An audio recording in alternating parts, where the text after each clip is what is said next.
Hare Krishna. Today in this video we are going to talk about importance of chanting. What to chant and how to chant. So without wasting time, let's get started. So we all know we all are part of Supreme Spirit, and what we are? A spirit soul. And these are our qualities. We are transcendental to the material nature. We are Swayam Jyoti, self-effulgent. We are Nirantaram, non-different from supreme laws in terms of qualities.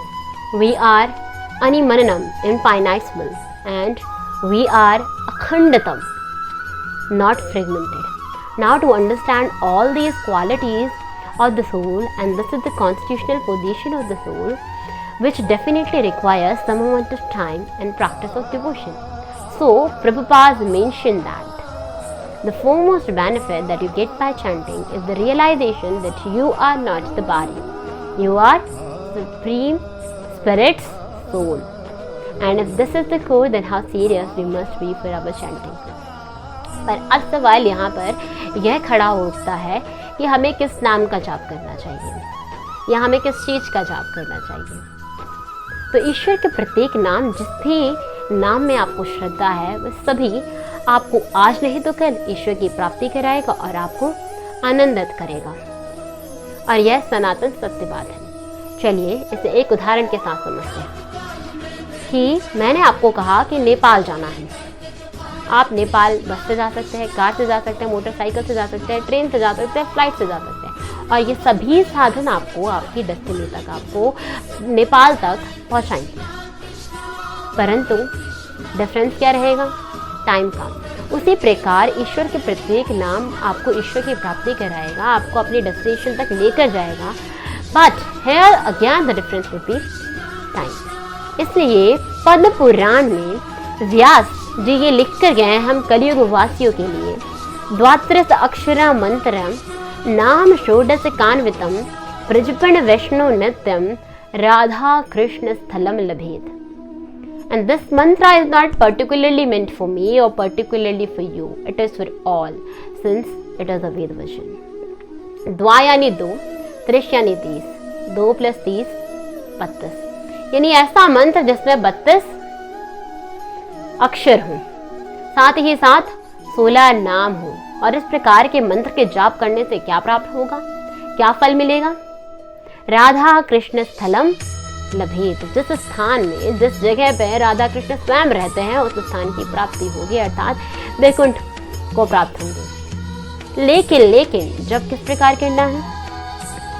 प्रतिकृष्ट होके, प्रजपन होके, completely devoted होके, हाथ में माला लेकर जाप करना है. अब कुछ लोग ये कहेंगे कि आप इस प्रकार जाप करते हैं, मैं तो मन में जाप करता हूँ. तो मेरा कहना उनसे यह होगा कि आप मन में शादी कर लीजिए, मन में बच्चे कर लीजिए और मन में ही खाना खा लीजिए.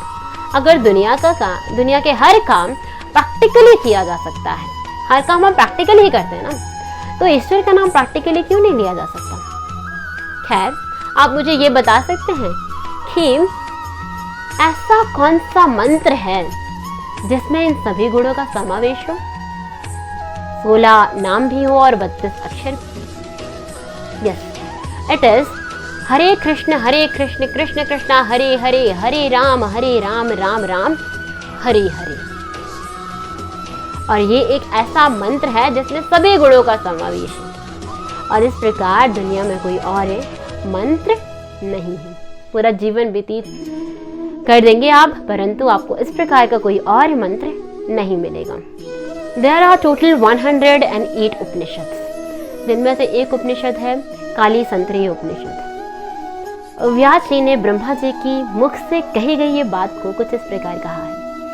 हरे कृष्ण कृष्ण कृष्ण हरे हरे, हरे राम राम राम हरे हरे. इति षोडश राम नाम कल कमेश नाशनम ना तारो परो उपाय सर्व वेदेषु दृश्य. ये सभी वेदों को देखने के बाद ये निचोड़ है, एसेंस है. और ये इस बात की पुष्टि करता है कि इस मंत्र में इतनी शक्ति है कि वो कलयुग के लोगों को सुख प्रदान करेगा और ईश्वर की प्राप्ति कराएगा. Moreover, this mantra holds Madhuri name, which is far more powerful than primary and secondary name, primary जो ईश्वर की लीलाओं से संबंधित होते हैं, सेकेंडरी जो भगवान के ऐश्वर्य को दिखाते हैं, and this Madhuri name is more powerful than these two names.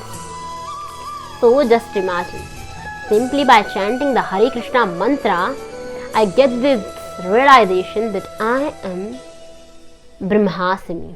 Aham Brahmasmi. I am spirit soul. And this is the fundamental nature of the spiritual life. As long as we are living in this bodily concept of life, we can never go further. So just imagine, if this is the case, if this is the core, then how serious we must be for our chanting.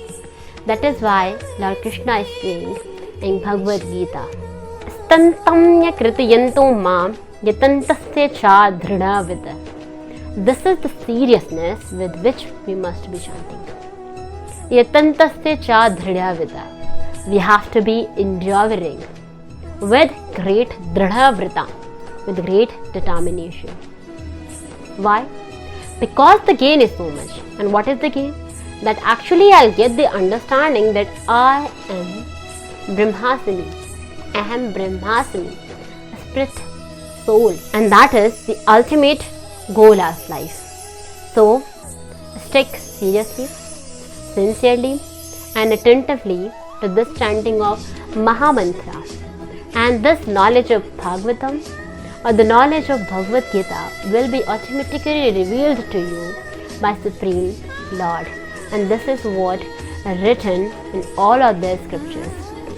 So at last, I would like to conclude by saying that it is the most precious gift given by Lord to us in form of this Mahamantra, which is also being confirmed by Acharyas and Brahma Ji. तो इस छोटे से जीवन में आध्यात्मिक सुख पाने का एक सर्वोत्तम, सहज एवं सरल मार्ग है और ये आपके स्पिरिचुअल प्रोग्रेस को कई गुना गति प्रदान कर सकता है। इसी के साथ Hare Krishna, and if you are new to this channel, please subscribe it, share, comment and don't forget to press the bell icon. Hare Krishna.